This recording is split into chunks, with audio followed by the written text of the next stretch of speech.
And we continue in the San Fernando Valley. We are broadcasting live. It's the John Phillips Show live at the Pineapple Hill Saloon and Grill in Sherman Oaks off of Van Nuys Boulevard. Take the 101 to Van Nuys Boulevard. You make a left at Millbank, and we're right in this beautiful outdoor patio that's got its own bar in the back with 9.75 margaritas. Come by, have lunch, and most importantly, right at the entrance, sign the petition to save Prop 13. Otherwise, you're going to have to move to New Mexico.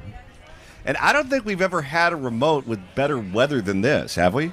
An outdoor remote, we're usually pretty unlucky, but today is perfect, and we've got two canopies in case what happened 3 years ago happens, where a hole blew in the tent. Oh, yes. We remember that well. But that was our coming out of COVID party. That was a really good time. What degree burns did you experience that day?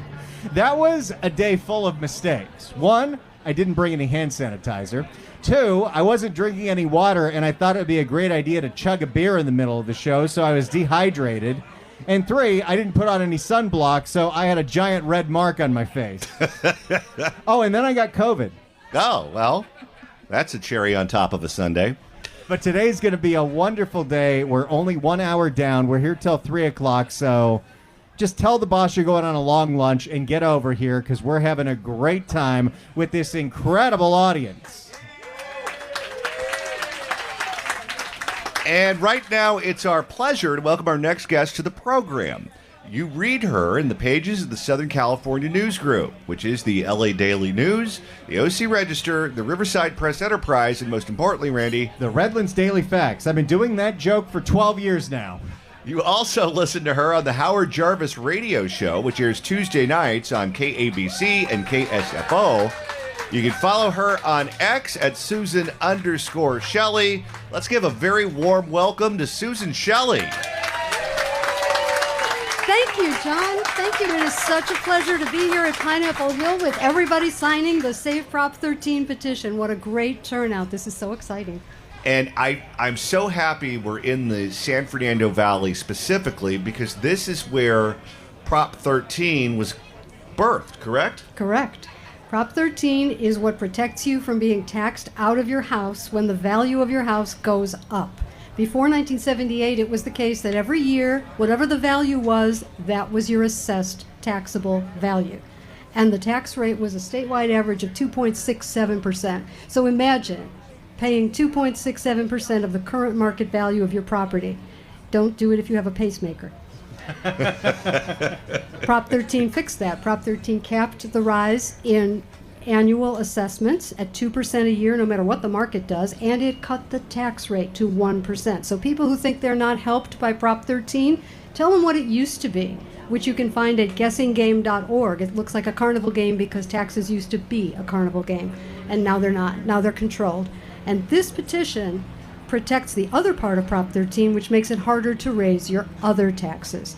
That's where the attack has been. From the courts and the legislature, they're trying to make it easier to raise your taxes, and we are going to put a stop to it with the Save Prop 13 petition. Yeah, because it was supposed to be that you need a 2/3 majority for any tax, but somehow they've gotten around that lately. Exactly. The courts decided that if a tax increase is put on the ballot by a citizens' initiative, if citizens want to raise taxes, then the Constitution doesn't apply. Really? We don't know where that came from, right out of the air. And so we're fixing that. Special taxes at the local level need a 2/3 vote. That's what the Constitution says. We don't care that the courts are trying to erase your taxpayer rights. We're going to put them right back in there. But we need your signature. And with Sacramento, if you give them an inch, they'll take a mile. People don't believe you when you say this, but if you look at, let's just take the vehicle license fee, the car tax, for example. Do you know that when that tax was initially put on the books, it didn't just involve your automobile? The state of California used to send someone to your house every single year, and they would go through every room, and they would look at all of your stuff, and you would have to pay a tax based on everything that you owned. And you would have to schedule it with the state so you knew when they were going to come. So, of course, if you own expensive art, that's when that comes down and hidden in the basement, and you put up the paintings of the dogs playing poker. So they decided that it would be easier to get the money other places. But that's the degree to which they will tax you if you allow them. Absolutely right. They want your money. They want to spend it. They want to spend it on their friends. They want to spend it on their fun. They don't want to do the basic services. They want to come to you for a tax increase for every basic service. What did they spend the rest of your money on is the question you should ask. And then vote no and make them prioritize the current budget. So all of these weeping city officials and weeping county officials that say, oh, we need a tax increase to pay for the fire department. What are they doing in LA County with their $50 billion budget that they need a tax increase to find $200 million for the fire department? That's just malfeasance. Well, and there's never an amount of money that's enough. We had a sales tax for the homeless in LA County. There was a ballot measure to double it and keep it in perpetuity. The last one was supposed to expire next year. And still, now they have double the amount of money they had last year, and they say, oh, it's still not enough. Not only that, that's a very good example, Randy, of one of these upland loophole taxes from this court decision, California Cannabis Coalition versus City of Upland in 2017, that started all this trouble. That's the one where they said the Constitution doesn't apply. And so that tax, that homeless sales tax increase, should have required a 2/3 vote. It would have failed, but they said, oh, the Constitution doesn't matter because this was a citizens' initiative. Well, who collected the signatures to put that one on the ballot? It's a tax increase. I didn't stand in front of the supermarket collecting signatures to raise the sales tax, I assure you. It came from the people who are getting the money. The contracts for homeless services, that's who paid for the signature collection. They wrote their own tax increase, they directed the money to themselves, they collected the signatures to put it on the ballot, and they didn't have to meet the 2/3. We're putting a stop to that. Given the political makeup of Sacramento right now, do you believe there's any question at all that if given the opportunity, they would get rid of Proposition 13 in its entirety? They would certainly try, but it would have to be a constitutional amendment. They'd have to put it on the ballot. They'd have to ask people in California to vote for it, and they're going to have to go through me, because I'm not going to let that happen. So everybody should go to saveprop13.com. You can download this petition at home. It's one page. It fits on one letter-sized sheet of paper. Saveprop13.com comes with complete instructions. Fill it out, sign it, mail it in. Save Prop 13. The state of California is expected to lose between 3 and 5 congressional seats in the next census. Our population is leaving the state. They're going to places like Texas, Florida, Nevada, Arizona, Idaho, all over the United States, where taxes are lower, the cost of living is lower, the schools are better, etc. If Proposition 13 were to go away, obviously a lot of people, particularly seniors, particularly people who have owned their home for a long period of time, would have a very difficult chance or very difficult time staying in the state. How much of our population do you think we would lose if Prop 13 were to go away and homes were to be taxed at their current values, and a lot of seniors in particular on fixed incomes just would be priced out? I just hope the Texas power grid can handle it. Because it's going to be everybody. It's going to be every homeowner, every property owner, all the businesses. What about all the businesses, the small businesses that are paying property taxes that have been there for a long time? The family-owned businesses that own their property seem like a good idea rather than renting. If you remove the Prop 13 protection from homes or businesses, people will leave. What choice do they have? Everybody's hanging on by their fingernails with the cost of living in California, with the electricity bills and the taxes and the rest of it. If we lose Prop 13, that's deep trouble. Jerry Brown ran for governor opposing Proposition 13, and then after Prop 13 passed, he described himself as a born-again supporter of Proposition 13. Gavin Newsom is obviously a very ambitious politician who wants to move out of California politics to the national stage. What is Gavin Newsom's position on your initiative, and do you believe that there's any chance at all he could find Jesus on this? You know, I hope so. He hasn't taken a position that I'm aware of on this initiative, but certainly everybody who cares about affordability in California and stable neighborhoods and helping people hang on in this state and not have to leave should be in favor of this. It's not partisan. It's not a Democrat versus Republican versus independent issue. It's just about making life affordable in California and keeping taxes under control. What's your read on Gavin? Now that Gavin is running for president and he's done with California, we're now going to have an absentee landlord as governor for the next 2 years. That could be a good thing or that can be a bad thing. If he's worried about negative attention and he's worried that that would hurt his prospects as a national candidate and it would result in negative segments on him on the cable channels or on the network news, I don't think he's going to be willing to take that heat to make sure the California Teachers Association gets what they want, because he's not only done with us, I would imagine he's done with them too. He really delivered for them during COVID. You know, he kept the schools closed long enough for them to renegotiate their contracts over and over, get all these extra benefits as if it was the end of their contract when it wasn't. Other states didn't do that. California did that. Let the individual districts negotiate with their labor partners about when they would reopen. I think he's paid them off for whatever he gave, for whatever they gave him. I think they're even. They've gotten all the juice out of the squeeze. I think so. I don't know. Cecily wants more money. We demand higher pay. And they're very good at getting it. So far. Yes. What do you think Gavin's going to look like as a national candidate? Do you think he's going to be the Democratic nominee? Well, it's hard to say who the Democratic nominee would be, but I can't imagine that he could win a national election. I can't imagine that a liberal Democrat from California, with the radical record that the liberal Democrats have in California, will sell to ordinary voters in other states. I mean, even Jerry Brown, who was not nearly as radical, tried 3 times and couldn't do it.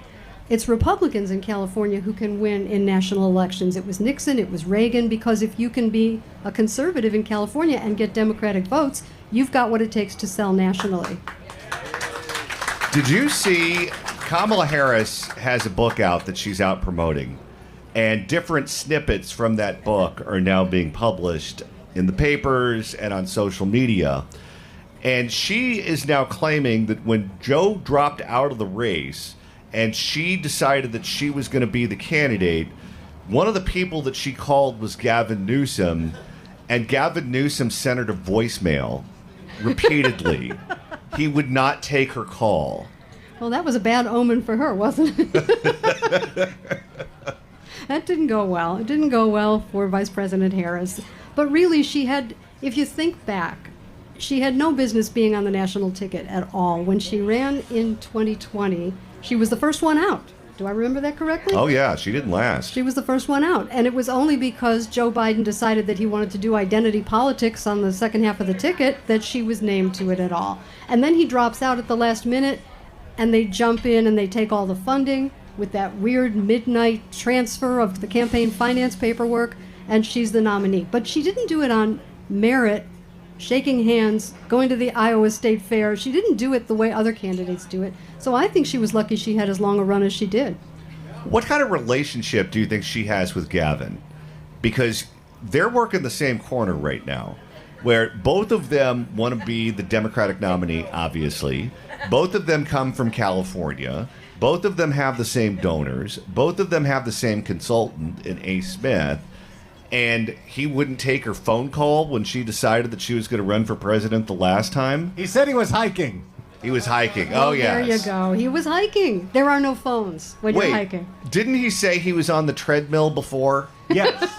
So when Gavin Newsom originally told the story of Biden dropping out, he claims he found out about it on the treadmill. But now it's hiking. So I don't know what it is. We're going to get to the bottom of this one. I think he told her to take a hike and she misunderstood. Probably what happened. Here's what I think it is. If you're on the treadmill, you have cell service. You can answer the phone because you're just in the gym or your house or wherever. He was in the zone. But if you're... He had his earbuds in listening to his own podcast. Yeah, if you're hiking in the Angeles National Forest where it's you and a bunch of people dumping bodies, then you don't have service. So that's a better answer for him. Well, that might be the key to the Democratic primaries next year, is who can hide the bodies better. Well, with Lake Mead in its current state, you can't dump them there anymore. So, looking at Sacramento right now, looking at what is on the horizon, We do know that Gavin was successful at getting his proposition passed by a hair that provided more money for the homeless last time around. Are we looking at more tax and spend ballot initiatives and bonds on the ballot in 2026 that's going to cost us more money? We sure are. I believe they're talking about a $20 billion affordable housing bond and a $20 billion transit bond, because the transit services are underutilized by people who are really tired of the rolling injection site vibe of the whole transit system. And they're just underutilized, and they don't have enough money. So they're trying bonds. They want to borrow money. They're trying sales tax increases in the Bay Area. They're trying everything they can think of, building housing on top of your single-family home in order to put more people without cars next to you and force them to use the transit, because the transit systems are failing financially. And the whole system, they just need to stop with the transit building. It's not working, or they have to clean it up and make it safe and usable. Those are the two options. There are no others. But if we have a $20 billion bond to bail out our existing transit agencies, does that mean that we'll still be paying that off when the robot cars take over the entire state and nobody's using it? Yes, but the bullet train will still not be finished. 30 years of paying off the transit, and the bullet train will still be under construction in Fresno. You know, they figured out a way to shave off a couple of years. They're cutting Merced out of this whole thing. They're going straight to Gilroy. And what a scam that is. Where now all of the cap and trade money is being shifted to pay for this bullet train. $1 billion a year, and they act like that's just money out of the air. You know where that comes from? Higher gas prices, higher electricity costs, higher cost for food. Everything that's made or moved in California is more expensive because cap and trade is a tax on energy. It's on energy producers. It's on manufacturers. They pass it through to you. That's where they're getting the $1 billion a year to spend on the bullet train through 2045. And they made a secret backroom deal to do it, and they signed it in the dark of night. And now it's on the governor's desk, and of course he'll sign it. It was his deal. But it's going to cost Californians more at the gas pump and when you pay your electricity bill for another 15 years, past 2030 when it would have expired. Well, and the whole mantra of cap and trade is, well, we need to offset all of the pollution that's going on, and we need to build this high-speed rail because there's such high rates of asthma in Fresno. How many asthma cases have gone down because of the high-speed rail construction? I don't think any. But what they did do is they planted some trees with our money, and they say that offsets their carbon emissions from building the bullet. You think I'm making that up? I'm not making that up. They planted trees. They put that in their report. That's their climate achievement. You remember we did the story of the tattoo parlor shop in Fresno near the downtown Fresno station where they're supposed to have the high-speed rail, and he has to close his business every other day because there's so much construction that the debris in the air is making it difficult for him to tat up the residents. That's terrible. And they just leave their equipment right in front of the tattoo parlor, too. There's no place for them to park their motorcycles. Well, you're not allowed to have parking spaces in California because we're encouraging people to use transit. Well, listen, those trains are so bad, I'd rather fly Spirit. You know, Susan, you just brought up not enough parking and encouraging people to build transit. A lot of people are concerned about the fact that the legislature passed Scott Wiener's SB 79. Do you think there's any chance Gavin vetoes that? I hope so. I hope there's a chance because I think that's one of the worst bills I've ever seen pass in California. What SB 79 does, if you live within half a mile of a transit stop, as defined, and that can include like a regular bus lane, if they painted a bus lane on the street. If you live within half a mile of those stops, existing or planned, you don't have single-family zoning. And the property next to you can turn into a 7 or 9-story apartment building, and there's no city process to consider the impact or the infrastructure effects or how it affects the neighbors or anything. It's by right. Developers can buy a single-family home and turn it into a high-rise apartment building by right. No one can stop them. And that's what SB 79 does. And that would be catastrophic because you can't go anywhere in the state and be away from it. They can literally paint a bus lane on Pacific Coast Highway and the Palisades will be zoned for high-rises on every single family lot. And don't think they haven't thought about it. Well, and it's interesting the alliances that are showing up in people that are opposing this, because the LA City Council voted to oppose this. Karen Bass sent a letter to Gavin Newsom begging him to veto it, but that's more because if they pass SB 79, how are the locals supposed to get bribed?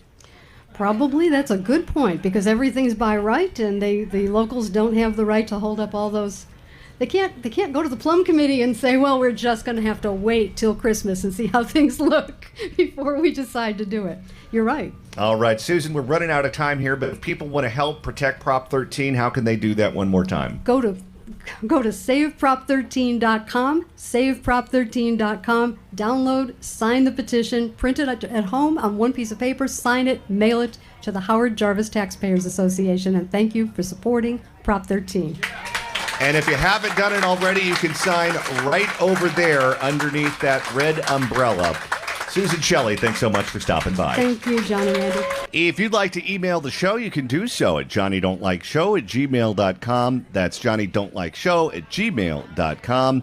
And Randy, now that we've hit the halfway point of today's show, if you want to continue listening to us, let's say on your drive home, that's easy to do. All you got to do is search for The John Phillips Show wherever you get your podcasts. Absolutely, absolutely. Search for The John Phillips Show on Apple Podcasts, iHeart, Spotify. Search for The John Phillips Show. Hit subscribe. You can download all the episodes. Oh, absolutely. You know, at the end of the day, You could do a Google on the YouTube. You can get the KABC app. You can get the KSFO app. Get the KMJ Now app. We're on that station on Saturdays at 2. There are so many different ways to listen to this radio station and download all the podcasts, including all of our moments with Shengi. You know, I'm equally as frustrated, right? But it did not start under my watch. All right. It is our pleasure to welcome our next guest to the program. She is the chairwoman of the LA County Republican Party, who you can follow on X at Roxanne Hoge. Chairman Roxanne Hoge, welcome.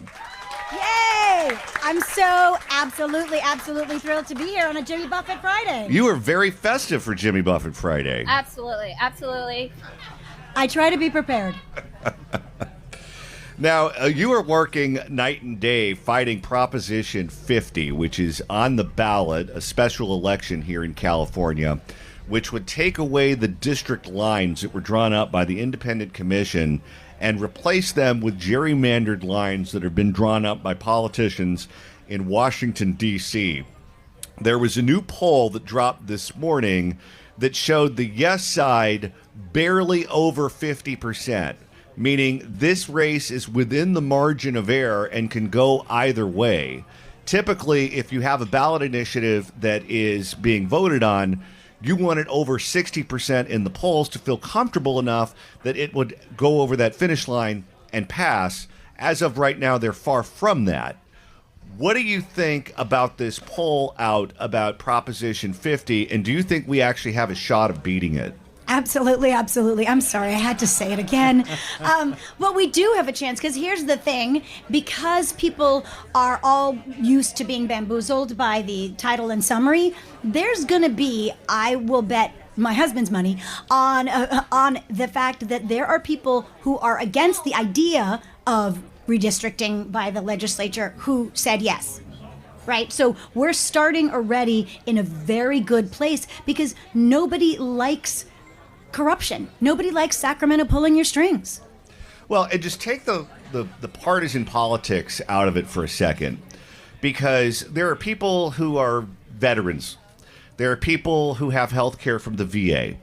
And sometimes the VA doesn't have the best customer service, and they need to figure out a way to get the health care that they're entitled to because of their service in the military.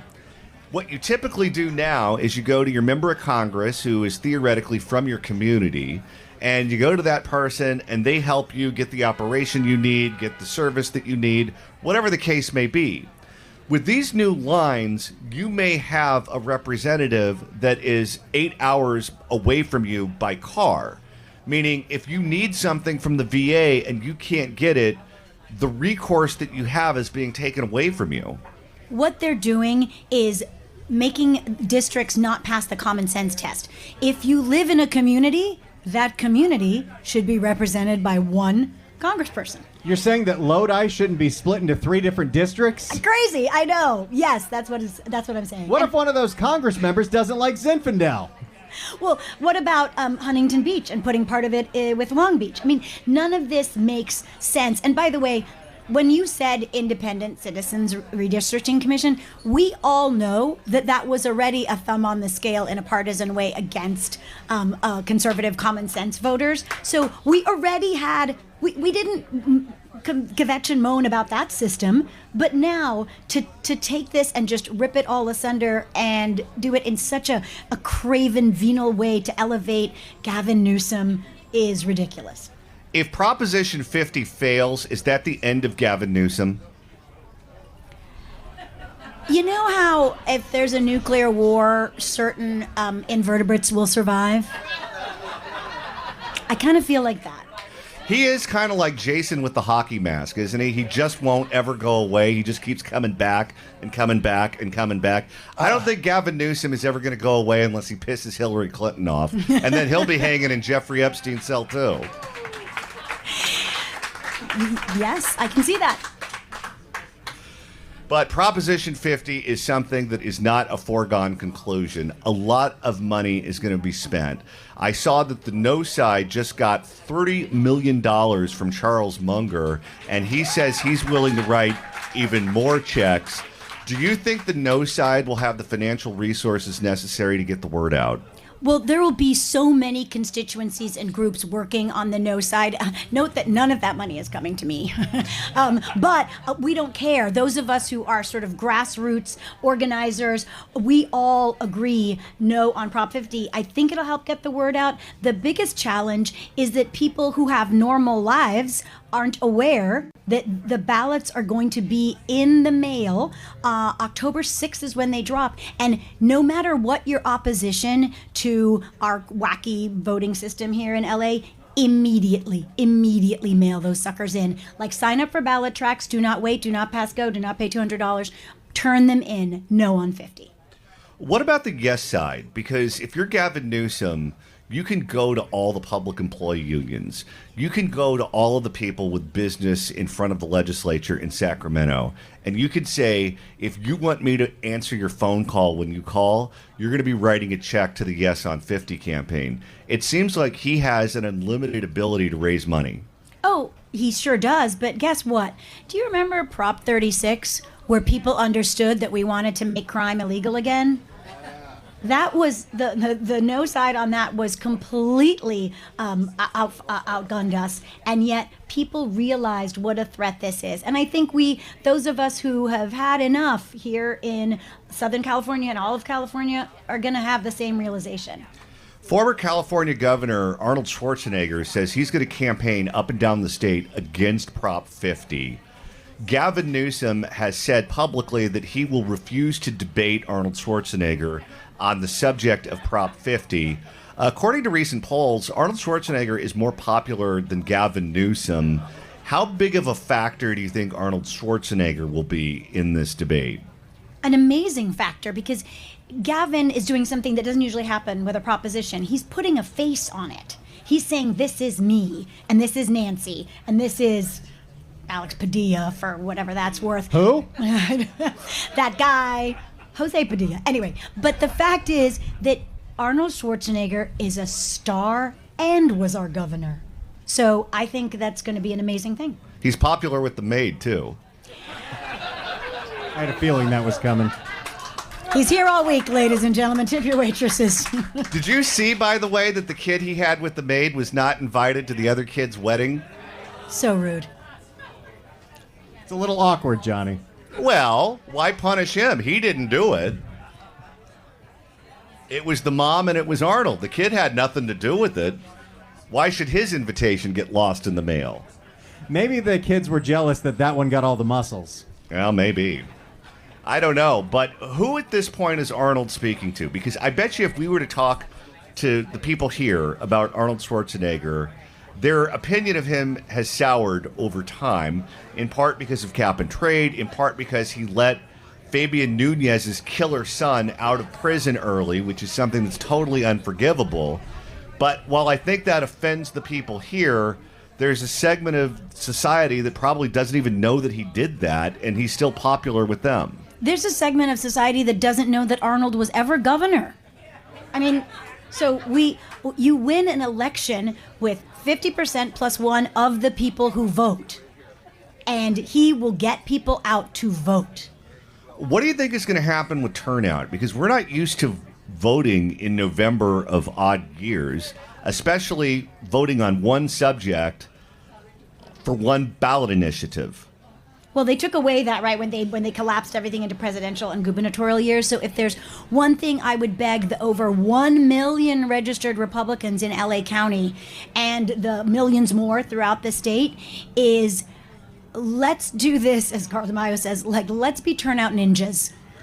Let's not do freeway overpass rallies. Let's just very quietly go to our friends and family and like-minded people, sign up at lagop.org to walk neighborhoods, and very quietly say to people who you know have a modicum of common sense to vote no on this, and to vote no on this quickly so we can get it over with and get on to what we need to do. Now, we're here in the San Fernando Valley. We're not far away from current United States Senator Adam Schiff's old congressional seat. And the rumor is that he now that he's a senator, he wants to be the Democratic leader in the Senate because Chuck Schumer has one foot in the grave and the other on a banana peel. And it's him and it's Chris Murphy, the guy from Connecticut. They both want the same job. And Schiff may get it because I'm hearing that race is neck and pencil neck.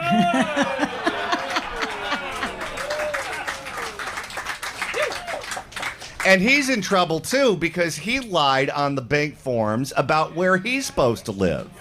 You cannot be a member of Congress representing the state of California if your primary residence is in Maryland. And he claimed on those banking forms that was his primary residence. That's where his kids went to school. He's got a one-bedroom condo in Burbank that he claims is his primary residence. Nobody is believing that. The wife lives with him in Maryland. And I got to say, that was the most crazy part of this story. I found out that Adam Schiff is married. Because let me tell you, he seems like the kind of guy to me that would have about 45 stamps from Thailand on his passport. Whoa. Don't hold back. John, are we going to have a talk? All right. If people want to help you in your efforts to defeat Prop 50, how can they do that?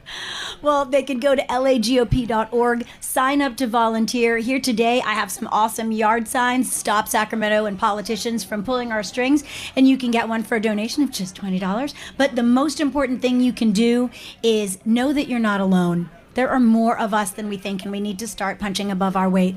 Bravery is contagious, and thank you guys for being a good example to all of us. Ladies and gentlemen, the chairwoman of the LA County Republican Party, Roxanne Hoge. All right, so we've got some Gavin Newsom news. Gavin Newsom had a press conference this morning because nobody was paying attention to him for at least 20 minutes. And, Johnny, Gavin Newsom was signing a whole bunch of bills that were supposed to lower your energy costs, except when he was asked how, he didn't really have any answers. But you know what he did have? He had that thing that he says at every press conference, no matter what. Are you ready? No, but let's listen to it. And celebrating the success of partnership and collaboration, and celebrating the success of reconciling our differences. I appreciate the reference to those that are here assembled with us from the Assembly as well as the State Senate. What is important, for those of you who may not be familiar with some of those names, it's a bipartisan group of folks, which is important. You know, we're a stone's throw away from the African exhibit, and it's always good to be reminded of African proverbs. As you want to go fast, you can go alone. You want to go far, go together. Didn't we find out that's not really an African proverb? Where does he learn these African proverbs? Was he at the inauguration in Ghana, too? You know, it's funny. If you try to Google on the YouTube where this came from, some people will say, well, it's something that Hillary used to say all the time, so maybe he's stealing from her, but nobody can actually pinpoint who in Africa came up with this term. Wasn't that similar to Joe Biden talking about a lying dog-faced pony soldier, which he claims he claims came from a John Wayne movie, but then it was confirmed from some guy on Turner Classic Films that never happened. No, that's not a John Wayne movie. He was very, very, very confused. Now, also at this press conference, Gavin Newsom was asked about the latest blurb in Kamala Harris's book that nobody's going to buy, that he was dodging her phone calls on the day that Biden dropped out. Let's hear what he had to say. Under the federal program. Governor, welcome back to San Francisco. Pivoting a little bit here. Can you respond to some of the excerpts that have come out of the former vice president's book so far, including an excerpt recently this week that you didn't text her back after the president bowed out of the race? Wait, he didn't even text her? Not even a thumbs up? That's rude. Some other accusations in the book? Well, I don't know about accusations. I don't know if it's even an accusation. Having been engaged very directly with the vice president this last few weeks, as you know, on some high-profile issues that are important. You're not talking. Who's buying that? She hasn't been on his podcast. Nope. But no, I haven't read it, and so it's hard to even opine about context and to even reflect on anything that's in the book. Did you call her back after the after the president? I can't comment on this allegation because I haven't read the book. The allegation is, did you text her or not? Oh no, it's not an allegation. The source is her. Oh, I mean, this is such a trivial. Doesn't even go into describing how inconsequential. You know he's uncomfortable when he gets extra gravelly. You know what he should have said? He should have just been honest about it. When they asked the question, is it true you did not take Kamala Harris's phone call when she called you to tell you that she was running for president? The correct answer is, wouldn't you send her to voicemail too? Trivial doesn't even go into describing how inconsequential my comments are about to be. You want to waste your time with this, we'll do it. I was up there hiking. There was an unknown number. Check the unknown number. Meanwhile, I was on text change trying to get in touch with the Biden administration. See, he was trying to get that endorsement first. Why is he going to talk to her? You notice whenever a politician is caught lying about where they were supposed to be or what they were supposed to be doing, they're always hiking on that Appalachian Trail. Yeah, wasn't that Mark Sanford's excuse? Yes. Because I was... Don't cry for me, Argentina. Because I was completely surprised that the president dropped out. And as you know, I was a surrogate, and I was out on the campaign trail. And by the way, the confusing thing about this when I heard it is I remember, because I'm the only person that ever listened to Gavin Newsom's old podcast with Marshawn Lynch and the agent, and he talked about this story, but said he was on the treadmill, not hiking. Well, and he's so surprised that Joe Biden dropped out of the race. Are you kidding me? Who is believing that? And so I was trying to figure out... Well, you got to remember Gavin. Up until the day Joe dropped out, he was saying, masterclass. Yeah. He's of the belief that Joe Biden 4 years from now is going to need Air Force One to cart him around. Did he really actually think that? The only thing Joe Biden's going to need 4 years from now is for someone to mow above him once a week. All right, we've got one more hour coming up live from Pineapple Hill in Sherman Oaks. It's the John Phillips Show.